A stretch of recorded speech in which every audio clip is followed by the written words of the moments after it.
veut tous la plus belle, la plus originale, mais aussi la plus sécurisée. Je vais vous expliquer comment déjouer les pièges de certains vendeurs.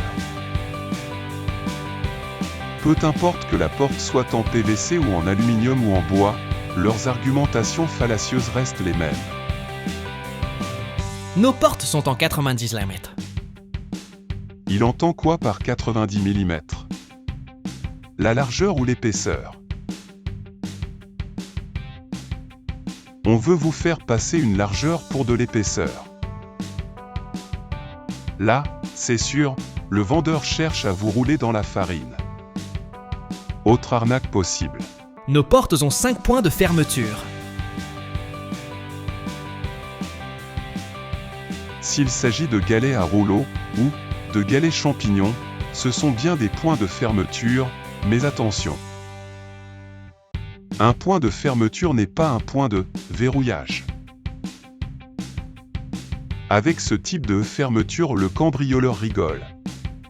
Un jeu d'enfant pour lui que d'ouvrir votre porte. Ça, c'est un ferrage avec 3 points de verrouillage, un parle-peine et 2 crochets acier. En standard sur les portes de fabricants sérieux. Les portes de mes anciens clients ont toutes 5 points de verrouillage parle-peine plus 2 crochets et 2 points acier. Et je vais vous révéler un secret.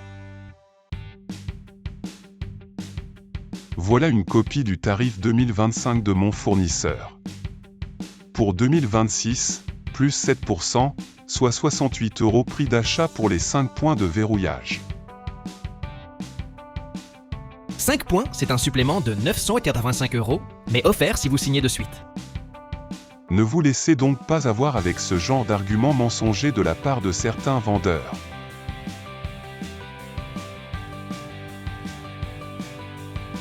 Faites-vous faire un devis avec 3 points de verrouillage, sans parler des 5 points. C'est une porte avec 3 points de verrouillage. Et par la suite exigez que votre vendeur vous offre pour le même prix les 5 points de verrouillage. N'oubliez pas, ça lui coûte au maximum 70 €.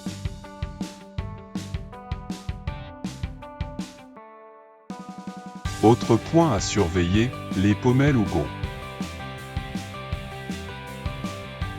Qu'il y en ait au moins 3, et réglable tridimensionnellement. Si c'est ce type de pommelle qui est prévu sur votre porte, changez de vendeur. Ça, c'est le minimum de qualité à exiger afin que vous puissiez régler votre porte dans le temps. Pour bloquer un cambrioleur qui veut dégonder la porte, prévoyez l'anti-dégondage côté pommelle.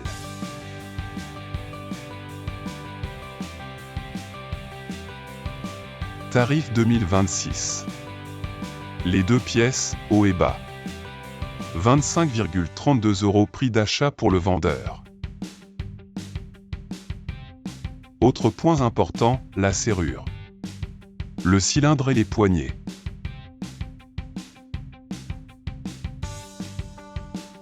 Ça, c'est pour une porte-fenêtre, le cylindre ne fait que bloquer la poignée.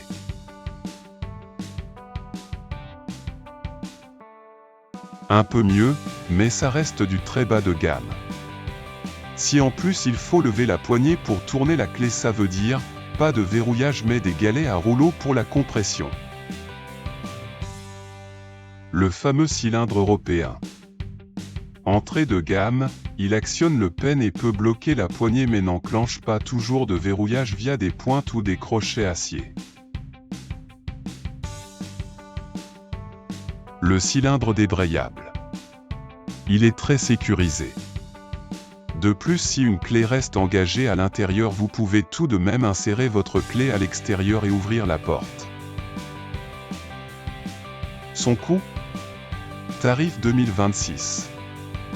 71,14 € prix d'achat vendeur. À l'extérieur, privilégiez un poussoir fixe à la place d'une béquille, c'est la sécurité si la porte n'est pas verrouillée. Conservez une clé dans un endroit sûr à l'extérieur de la maison au cas où il vous arriverait d'être enfermé à l'extérieur. Autre point à surveiller. Le seuil de la porte.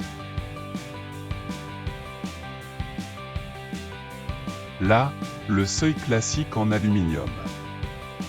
Hélas en hiver, risque de condensation intérieure et un gros pont thermique. Si la porte que l'on vous propose a un seuil alu simple, sans un seul centime de supplément, exigez le seuil à rupture de pont thermique. C'est le standard chez les fabricants sérieux. Dernier point à contrôler. Le panneau décoratif et ses vitrages.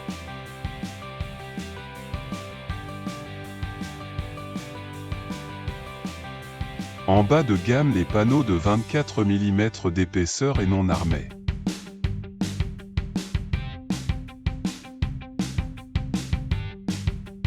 Plus sérieux, les panneaux de 30 ou 36 mm voire 85 à 90 mm et armés bien sûr.